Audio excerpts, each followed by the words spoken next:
Zelda, Zelda, Zelda, Zelda, Zelda, Zelda, Zelda. That's all we can think about, and that's all you guys can talk about. So many comments on our Zelda preview. We wanted to do a dedicated comment for specifically to answer your questions and your thoughts and comments about Zelda Breath of the Wild. What's going on, everybody? It's Zach from Switchforce. I've got Jake and Gabe with me, of course. I've played a lot of Zelda, guys. I bet you did. Not enough, because someone got stuck. Yeah. All right. I'm currently very stuck. Which is great.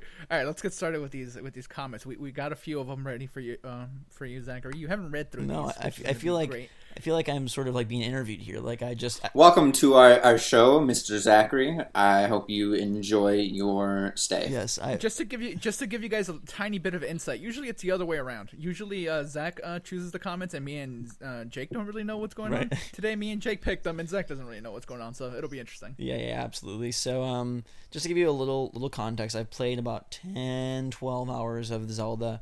I've seen a number of villages. I have acquired and broken many weapons, fought some mini-bosses. Can I cut you off very quickly? Entered a dungeon, yeah. No, okay, here's the thing. A lot of people are being super sensitive to spoilers. There will be zero story spoilers here. Zero story, zero dungeon, zero village, zero name, zero nothing. If you want to know nothing about Breath of the Wild, like what color the grass is and stuff like, if you consider stuff like that spoilers, this video is not for you. But we're not spoiling anything story related at all. Yeah, so have no fear, there's no spoilers here. Daniel Andrew Vegan Aesthetics says, to me, a guy who I've never played a Zelda game and isn't a huge fan of Nintendo, it seems like a really fun game, but I think the people who are familiar with the franchise will have the best experience. I wanted to talk about this a little. You know, this Zelda is the biggest departure from any previous Zelda, right? If you look at any game in sort of the history of Zelda, or if you go just in sort of chronological order, no game has had a bigger change than this. So I think that whether you're a fan or not, whether you've played them or not, I think that it is open to your enjoyment, both parties, right? I think that this is a crazy enough game that it will be awe-inspiring and incredibly addictive no matter who. And frankly, it may...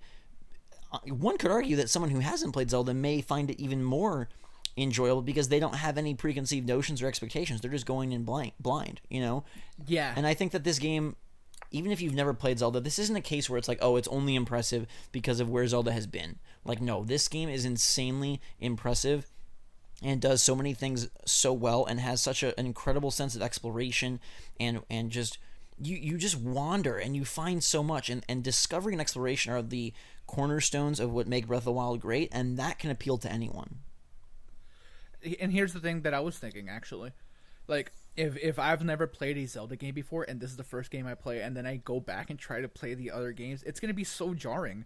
Like, it would be weird. Because chances are, if this is your first Zelda game, you're going to go look, oh, what are the best Zelda games? You're going to come across Ocarina. That's going to be the very first game people tell you to go play. Right. You're going to go play that, and that is a drastically different game than what this is. And, you know, the fact that Link can climb anything, can run, can jump, can, you know, sprint, he can stealth, he can acquire and discard weapons and shields and bows, and there's... Change outfits at, crafting, like, at a whim. I mean, there is so much stuff packed in here. I think it's a beautiful experience no matter who you are, and like I said, it'll be great for Zelda fans, but it could be just as cool for newbies. Powell Adamowitz says, sorry about the pronunciation, that moment when the big goblin throws a skeleton instead of a rock, priceless. And there was a ton of comments about this, by the way. This was a random occurrence that I actually got literally hours before I uploaded the video. I picked it up randomly and recorded some extra footage, and an instance where a giant creature threw a small skeleton at me, and I am so glad I got it recorded. It was a crazy moment, just showcasing the polish level in the game, right, and the attention to detail, but also the enemy AI, the physics. It was picked up on Reddit as like, this is why Zelda will be Game of the Year, and it was just such a cool moment. I literally jumped off the edge of the cliff and was like, wait, what just happened? Like, did he just try to throw another enemy at me? That's even a thing? I've actually been abusing the screenshot feature. It's actually really good in Zelda. There's so many pretty moments. Just capture. It's instantaneous. It's nice, and it makes a little like picture, very satisfying camera click sound effect, just like the Switch sound effect.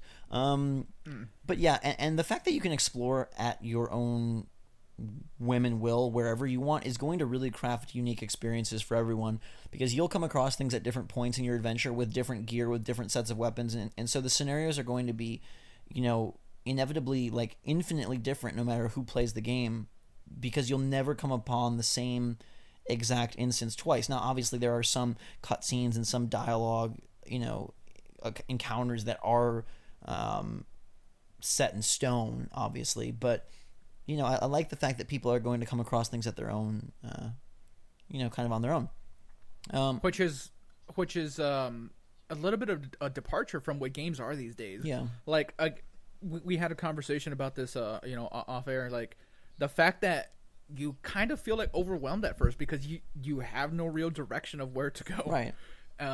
I know that's a little overbearing for people, but that's kind of how games used to be. And Anuma made sure to point out that was a big inspiration for him with Breath of the Wild. Absolutely. He went back to the original Zelda, and that's one of the elements that they wanted to definitely put in the forefront. So. Well, and you see people saying that this is the most challenging Zelda ever, and part of that challenge comes from you can stumble into situations that you're totally unprepared for, or that surprise you with wholly new elements you thought didn't even exist. I can think of a bunch of occurrences where I either walked into something that was holy crap difficult, or a new kind of enemy that did something totally different that I didn't have the gear for, or just encounters in general where it was like I was expecting to just head to this shrine. I didn't know I was going to run into guardians, chasing me on horseback. Also, I've been surprised to see, and there was one moment in my video where I captured sort of a dynamic unscripted event happening. I think it was unscripted. There was an NPC being chased by a bokoblin, and I just wandered upon it. So I assume it was, I don't know, it was very interesting. Maybe it's scripted, I don't know, but it was a really cool moment as well. Passy or Pasai says, I have one question. Is the final version 1080 or 900? It's 900. But it looks great, and I wouldn't let that deter you in any way. I mean, the Switch screen people, some naysayers like, oh, it's 720p on the tablet. You don't notice that. It looks so freaking good. It looks so crispy and good on that screen. I would not pay attention to any of these numbers and let that cause you any concern. Jibby Zibby says, is there a way to turn off hints in the game? I don't know if I want to see the headshot hint every other time I get a headshot, or does the hint icon stop showing once you performed a hint-worthy action? Thanks, I look forward to hearing some answers. Well, we have an answer for you. The hint thing definitely does disappear. It's not... They definitely do their darndest to keep the UI minimal. There are not prompts popping up all over the place. You will get a prompt every time you do what's called the flurry strike. Which is sort of the last second dodge. Is it flurry or fury? Fury. By the Fury? Yeah, Flurry? Fury strike. Yeah, so you get that prompt every time, but no, if you get a headshot, it's not like, congrats on double damage. It doesn't say that every time or anything like that. I wish it did. It would be kind of annoying.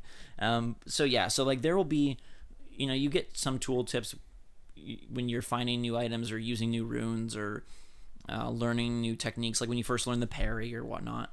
But that is, there for a brief moment, and then it's gone. The next question is from George Hayek, who says, can you ride and tame deer? You cannot. You can kill them, and I have not been brave enough to do that. There are foxes, there are birds, there are deer, there are a whole lot of just, innocent animals, and I feel so guilty killing them. You need them for food. I don't know. You can get so much food in the game. That's something as well. I literally spent 10 minutes this morning cooking up all my stuff. I felt like a chef because you can combine things and they give you different properties depending on what they're combined with. So you'll see in the little description if this is combined in your dish, it'll give you a defensive boost. Or if this is cooked with blah, blah, blah, it'll increase your max hearts for a limited time. Or, if this is cooked, you'll unlock its speed giving properties. And so it's really cool and fun to just kind of hey, I'm going to take this crab and this mushroom and this giant radish and see what happens. Jake, can we dress you up as Link and build a little fire outside and have you just cook food for us? Breath of the Wild live cooking show, sure. Yes, that would be incredible. But I want you to be Link. Okay. You're gonna be making some very strange dishes. It involves a lot of mushrooms. Wait, can I talk, or do I have to be true to Link and not talk at all? You can't talk, but we can talk to you. A lot of mushrooms, a lot of apples, a lot of radish eye. And whenever one of the plates is done, you have to hold it over your head. Also, good. the cooking jingle is genius. It's like this. Wait. and then it's done. Wait, did they consult you on that? Because Yes. that sounded perfect. All right, Violet Snow says, "I want that hood thing." Also, on the slim chance this comment is actually seen, ta-da! And assuming Nintendo hasn't said you can't answer, can you repair weapons? Not that I have seen. I'm kind of hoping / expecting to. Well, no, I don't think you'll be able to, because they break and then vanish. It's not like they break and then you have to like discard your broken gear. So I don't think there's going to be any situation where like, because here's how it goes. You use a weapon, it'll get to a status where it says your traveler's sword is badly damaged, and then a couple hits later it will break. And when it breaks on its breaking strike, it does a critical, which is kind of a nice like and cool touch. So there's a benefit to using a weapon all the way till it's whittled down to just a little stick. But there's no like, oh, then you have a broken weapon in your inventory. And frankly, you're coming across so many new weapons and so much variety in the weapons. I wish I could think of a number. I don't even. It is a huge number of how many weapons I've had in terms of, one, just like total weapons, and then two, like different named weapons. And so I like that it forces you to kind of change up your playstyle and forces you to play with all of the different kinds of weapons, and not just stick with the same ones throughout the entire game. Where it becomes really interesting is one-handed versus two-handed, because your playstyle with one-handed is sword, shield, block attacks, and you can block pretty intense attacks with that shield. Now, it'll break upon taking bigger damage, but when you're shieldless, you have to rely entirely on your dodging ability. And obviously two-handed weapons are slower but deal more damage, so it's sort of like, okay, I've got this 12 damage one-handed weapon, or I've got this 32 damage two-handed weapon. How do I want to tango with these foes? And that's sort of one of the more fun things, is like deciding and determining your arsenal. Like, I love spears. I think spears are super cool. You get to keep distance. You can kind of like poke at multiple foes at once. And the different classes of weapons have a charge-up ability. So, for example, the Iron Sledgehammer, when you charge that up, you do like a spinning attack that ends in an overhead smash. Whereas if you have a sword, you do the traditional like Link charge up spin attack. I guess those are both spin attacks, but the spear one is like a multi-thrust, quick thrust spear attack. It's really cool. Weapons are, I love it. People have hypothesized that maybe the Master Sword won't break, because that would seem really silly, but I definitely don't have the Master Sword. So TBD on that one. Cap'n My Cap'n says, call me weird, but I super look forward to the climbing aspect of the game. And when you said it's a huge one for this game, that just excites me. Dude, if you like climbing, you are in for a treat, because I have probably spent an hour of my time climbing. There is so much you can climb. And it's a little puzzling in the climbing too, because you have to figure out, okay, I only have so much stamina, so I'm going to try and climb to an area where I can stand to recover stamina, and then I'm going to try to climb to the next little point, and kind of like, you can manipulate. So like, okay, I found a crate. I'm going to push this crate over so that I can get up a little higher, start my climb a little bit farther up and away. You can jump when you're climbing, but here's a cool note. I assumed that when you jump, it was taking away the same amount of stamina as if you just slow climbed it, but that's not the case.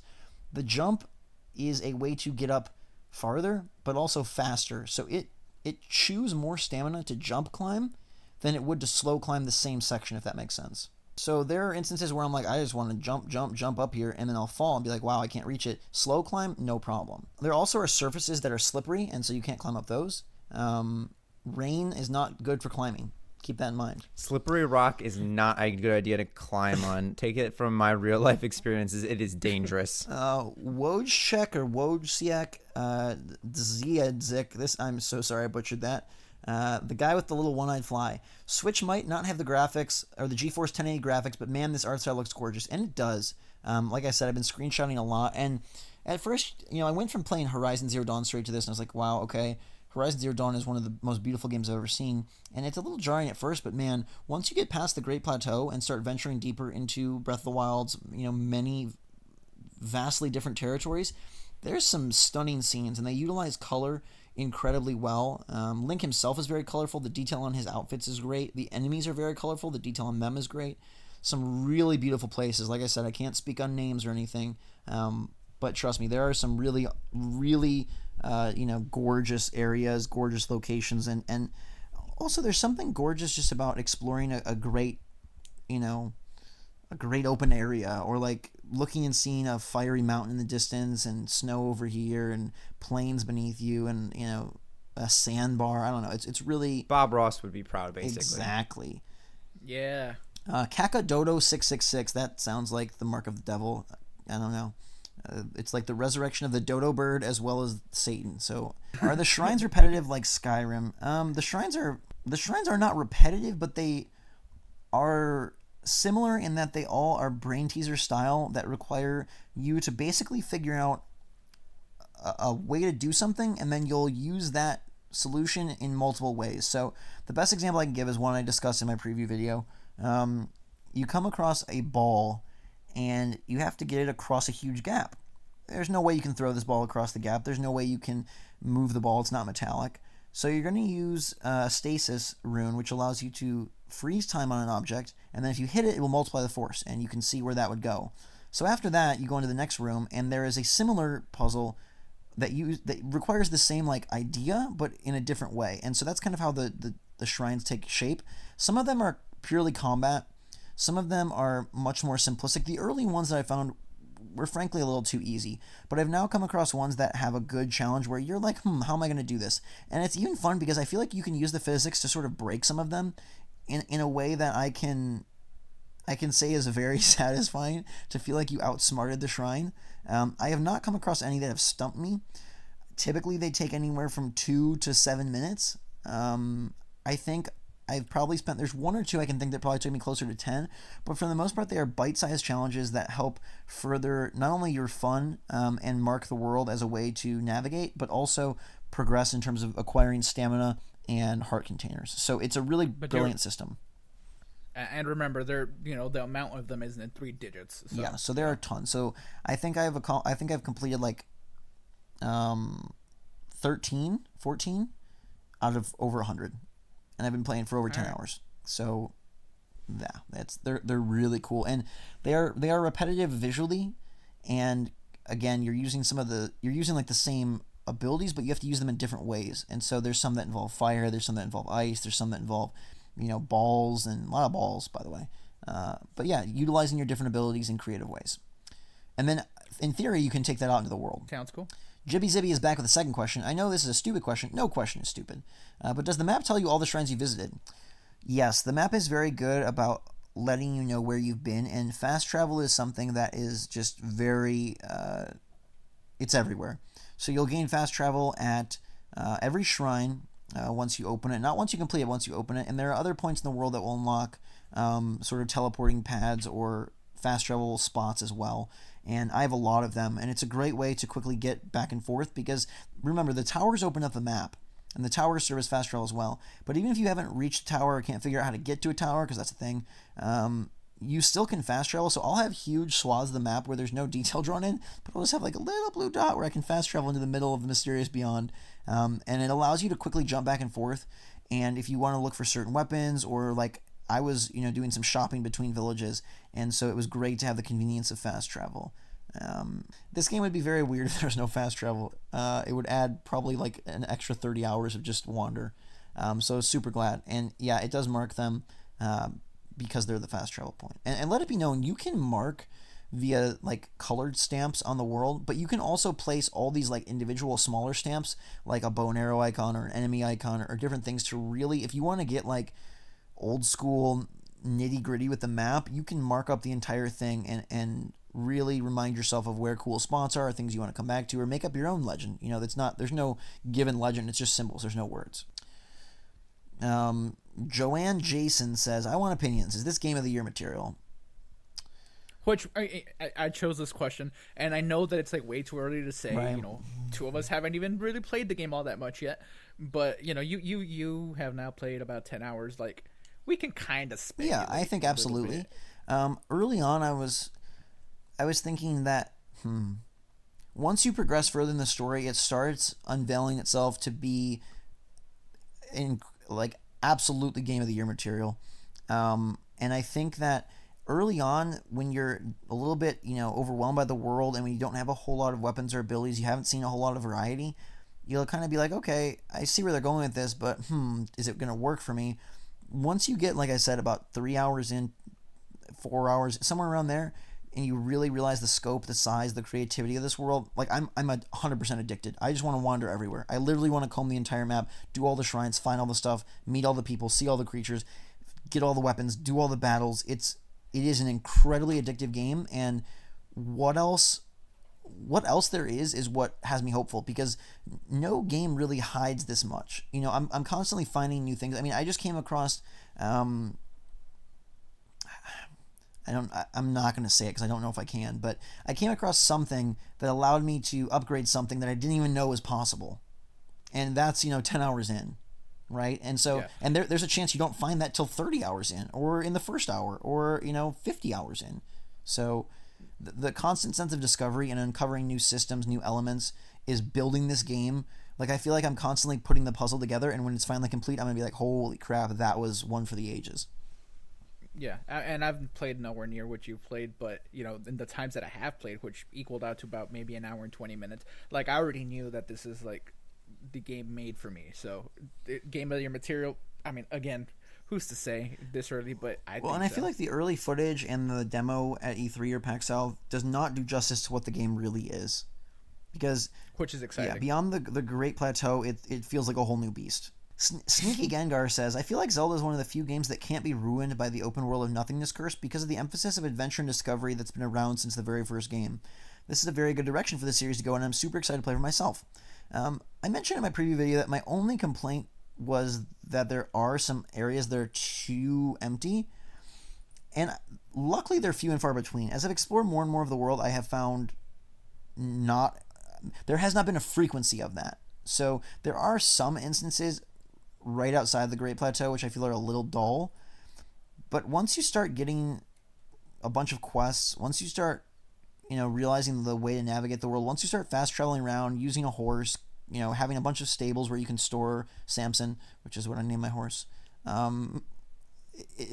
you sort of those open spaces melt away because you're not really just aimlessly wandering. I mean, you can totally aimlessly wander, and you will in new directions, but you begin to build touchstones for, like, okay, here's where this village is, here's where this person is, here's where I need to go if I want to upgrade this, here's where I need to go if I want to talk to this. And so it becomes so dotted, and you really start to get a sense of place, and you start to feel like, okay, I'm mapping this out mentally, and so I know this world. And I think once that happens, the exploration becomes fun rather than just like, I don't know where I'm going. So I think once you reach some of the main quest points and kind of get a better sense for the structure of the world, even if you don't choose to progress down that path immediately, it really assuages that feeling of emptiness.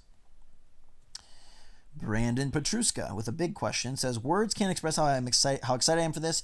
I'm always excited for a new Zelda, but I haven't felt this since first discovering the original Legend of Zelda as a kid.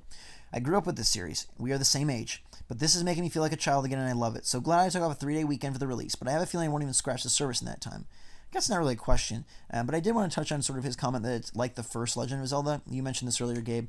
It really does have sort of that old school, just like not knowing, right? And, I played Horizon Zero Dawn and this back-to-back, and Horizon Zero Dawn is a very big game with a whole lot of surprises and a whole lot... Too big. One could say that. I don't think so, but you could say that. and a whole lot of surprises, a whole lot of collectibles, a whole lot of just... It's an amazing game with so much fun. It still is modernly designed to direct and guide you where Zelda is not. In fact, I think that it's safe to say some people will be unable to do much in Zelda because they don't have the skill or the knowledge or the fortitude to venture. They just might not have like the wherewithal anymore, like for this. Especially, and this isn't like me trying to make fun of younger people. Like, younger people didn't grow up with the games that we grew up with, and even us, like, we're out of touch with it. Like you've been playing games for a very long time, and you started Breath of the Wild, and you told me like, hey, I don't know what I'm doing. Yeah. Like it's not something that we're used to anymore because every game holds your hand like so much now. Yeah, and this kind of goes out of its way to not do it. Well, and I think there's also instances where you're going to come across and be like, I don't know what the heck to do, and so you sort of have to, think about everything you have, everything you've seen, where else you could go, what else you could do, and also know like, and they remind you this is a tooltip that pops up frequently on the load screen. If you keep throwing yourself at an area that you cannot complete over and over again, take the time to leave and go somewhere else, work on building up Link, and then return later, and that's critical.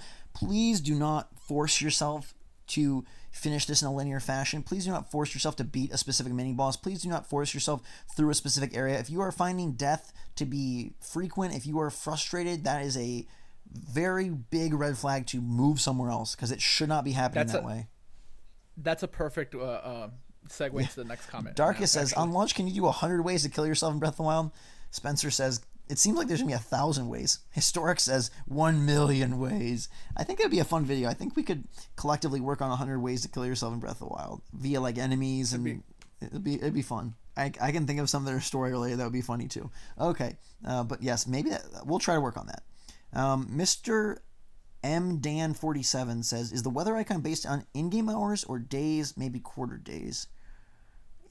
I think it's just based on like region and like time of day. It's based on what the current weather is. I mean, frankly, yeah, but there is a day-night cycle, and it is moving at a pace that's much quicker than the regular day.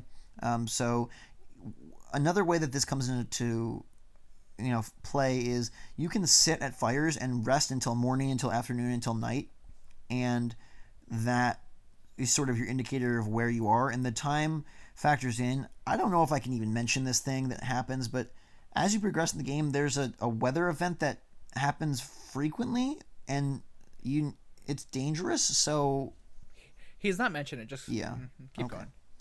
But yes, it references the time and the current weather. Chris Cartoon says, "Why didn't Link want to brush his teeth? Because he wanted the Breath of the Wild." I love that. That's a really good joke, Chris. You should patent that one. That's the best Zelda joke I've heard. I love that. And our final question comes from James Owl.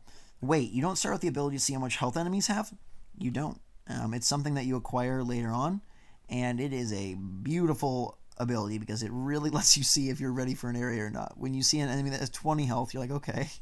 Then you see an enemy that has 240, and you're like, really better pull out my big weapons. And then you see enemies that have too much health to even have numbers, and you're like, okay, well, this is not where I want to be right now. So it's a beautiful ability. And again, just kind of going back a little, to me, the game has become easier now that I have a grasp on like what the world is, even though the situations are more challenging. Where the game is the hardest is after you leave the Great Plateau and before you unlock all the abilities and have a firm understanding of the world. When you can't see the health, when you don't know where you're going, that's when the game is hard. When you have limited inventory, when you have limited resources, limited weapons, bad clothes, that is when the game is really, I feel, kind of daunting, and you have to sort of persevere in the same way that I imagine Miyamoto and Aonuma persevered hunting bugs through the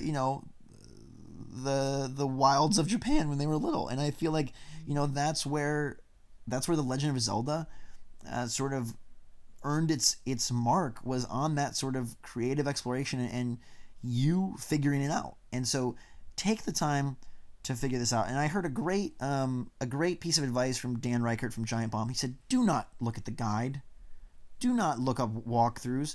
Do not look up a wiki. Let yourself have the satisfaction of finding and discovering and beating and revel in that satisfaction rather than just wanting to get through it. I promise you that the moments will be far more exciting and far more memorable if you come upon them yourself, if you complete them yourself, you solve them yourself, if you overcome yourself. So don't give in to temptation. I'm stuck right now, horribly stuck, and I so badly want to ask some other reviewers what the heck to do, and I'm not, and I'm gonna beat my head against this blank as much as I can until I figure it out. But it'll be just so fun to figure it out, and games don't give you that these days. We've said that before, but it's like, whether it's a follow me thing from Call of Duty with you're just following a marker, or it's mini map and you've got the guide like in Grand Theft Auto just kind of marking, paving your way, or you've got even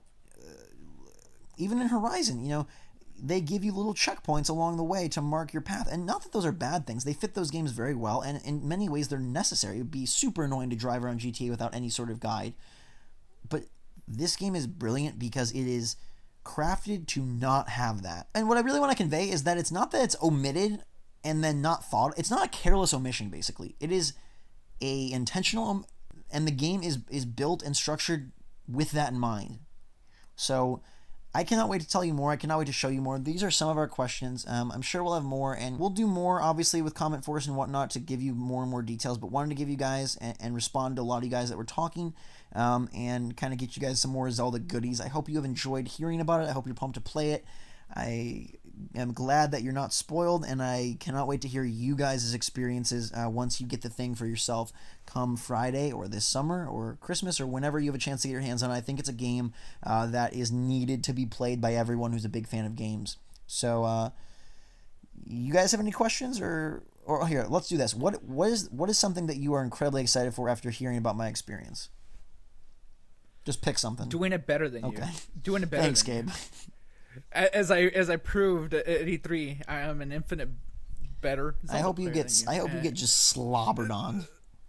No, I'll be good. I'm just looking forward. Gabe beats this one rock monster, and he now thinks he's a gaming god. No, not a gaming god. I'm actually not great at games, other than Rocket League, basically Rocket League. But Zelda, I'm good at. So this is a very different kind of Zelda. You're gonna have to open your brain in new ways. Also, Gabe, you have to work on your stamina because Link doesn't have a whole lot, so you're gonna have to help him out. Look who's talking. Jake, what's something you're excited for? Well, as cliche as it sounds, really just looking forward to exploring in my own way. Because normally I really like story-based, heavily linear games that have set pieces that they purposely want you to run into, and they can spend way more time on that so they can make it perfect. But in this game, I'm kind of excited to kind of free my mind of that mindset and just run around exploring and having my own sort of encounters and having skeletons thrown at me and things like that, and being able to share it with friends, like unique experiences, and just kind of a whole different way of playing video games. Yeah, absolutely. It's going to be really curious because, for example, the game kind of points you in the eastward direction, and I have been combing the eastern seaboard. What if you went west first? What if you went north first? I think that would be really crazy. We will see what you guys do. I'm super curious to know what you all do, and I can't wait till this game is out in the wild and you all can breathe it in. So, with that Zelda pun, thanks so much for all your comments. Thanks so much for interacting with us. Cannot wait to share more of the Switch with you guys and experience it together soon. Until that time, though, thanks so much for watching. For myself, Jake, and Gabe, Switch Force out.